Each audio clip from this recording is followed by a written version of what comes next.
আসসালামু আলাইকুম। আমি ওই যে আবার এসছি, 71 যেটা করছি সেটা চালিয়ে যাব। কে শুনছে না শুনবে না এটার দিকে তাকানোর আমার সময় নেই। এখন এই বইটা আমি বোধহয় দেখিয়েছি আপনাদের যখন সময় এলো। সৈয়দ আলী হাসান সাহেব এখানে মুক্তিযুদ্ধের অনেক কিছুই লিখেছেন। সম্পূর্ণটা তার আমি পড়ব না, আর আমার কিছু অভিজ্ঞতার কথাও আমি এখানে উল্লেখ করব। তো প্রথমে এখানে একটু বলে রাখা দরকার, যখন 23 কি 24 তারিখের সময় সেখানে আলী হাসান সাহেব লিখেছেন, আমার এখন ঠিক মনে নেই যে ডাক্তার জাফর 26 তারিখে এ কথা বলেছিলেন না 25 তারিখে। 3টি তারিখ নিয়ে আমার এখনও অস্পষ্টতা আছে। তারিখ 3টি হচ্ছে 24, 25, 26। এখানে বলে রাখি, ডক্টর জাফর হলেন আওয়ামী লীগের তখনকার সময় ডাক্তার, বেসিক্যালি উনি ডাক্তার, নামকরা একজন রাজনীতিবিদ এবং অত্যন্ত ভালো লোক ছিলেন উনি। আমাদের পরিবারের সাথে ওনার খুব ভালো একটা সম্পর্ক ছিল। আচ্ছা, যাই হোক, এখানে জিয়া রহমানের কথা এখানে লেখা আছে। তিনি লিখেছেন যে জিয়া পরবর্তীতে এই সময় যে বিবরণ দিয়েছেন তাতে তিনি লিখেছেন যে 25শে March officer commanding Janjua major জিয়ার কাছে নির্দেশ পাঠিয়েছেন এক কোম্পানি সৈন্য নিয়ে বন্দরে যাবার জন্য, মানে চট্টগ্রাম বন্দরে, এবং সেনাবাহিনীর একটি ট্রাকে তাকে তুলে ষোলশহর ক্যান্টনমেন্ট থেকে বন্দরের দিকে রওনা করে দেন। রাস্তায় ব্যারিকেড থাকায় ট্রাক চলতে দেরি হচ্ছে। এই সময় ক্যাপ্টেন খালিকুজ্জামান নামক একজন বাঙালি অফিসার মেজর জিয়াকে জানান যে পশ্চিমা সৈন্যরা গোলাগুলি শুরু করেছে এবং শহরের বহু লোক হতাহত হয়েছে।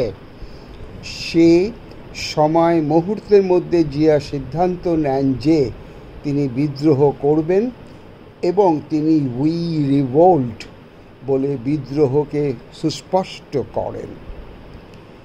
এইখানে এই পর্যন্তই।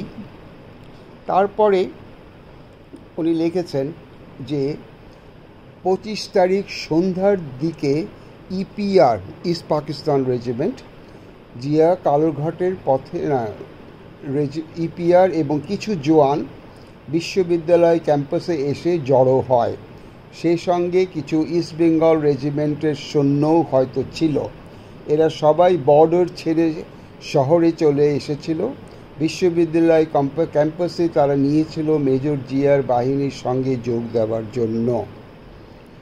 25 তারিখ রাত্রেই আমরা মেজর জিয়ার নাম প্রথম শুনি। ইপিআরের জওয়ানরা তার কাছে যাবার জন্য ব্যস্ত হয়ে পড়েছিল। তারপর বিশেষ কিছু এখানে পড়ব না। আলী হাসান সাহেব এখানে লিখছেন, জিয়াউর রহমানের বিদ্রোহের কথা শুনে আমরা উৎফুল্ল হয়েছিলাম। ইতিপূর্বে আমরা সংঘবদ্ধ বিদ্রোহ এবং বিক্ষিপ্ত বিক্ষোভ প্রদর্শন করেছিলাম, কিন্তু জিয়া বিদ্রোহ ঘোষণা করে আমাদের কর্মকাণ্ডে নতুন মাত্রা সংযোজন করলেন। সেই সময় থেকে মনে হলো আমাদের একটি অস্তিত্ব আছে এবং বিশ্বাস হলো যে আমরা জয়লাভ করবই। মুখে কোনো কিছু উচ্চারণ না করলেও আমাদের আন্তরিক আশীর্বাদ ছিল জিয়ার প্রতি। আমাদের স্বাধীনতা সংগ্রাম জিয়াই প্রথম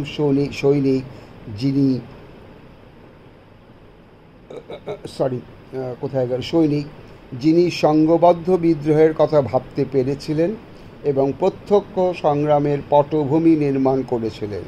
শুধু এটাই নয়, 26 তারিখ সন্ধ্যায় কালুরঘাট ট্রান্সক্রিপশন স্টেশন থেকে জিয়ার স্বাধীনতার ঘোষণায় আমি অনুপ্রাণিত হই এবং উদ্বুদ্ধ হয়েছিলাম।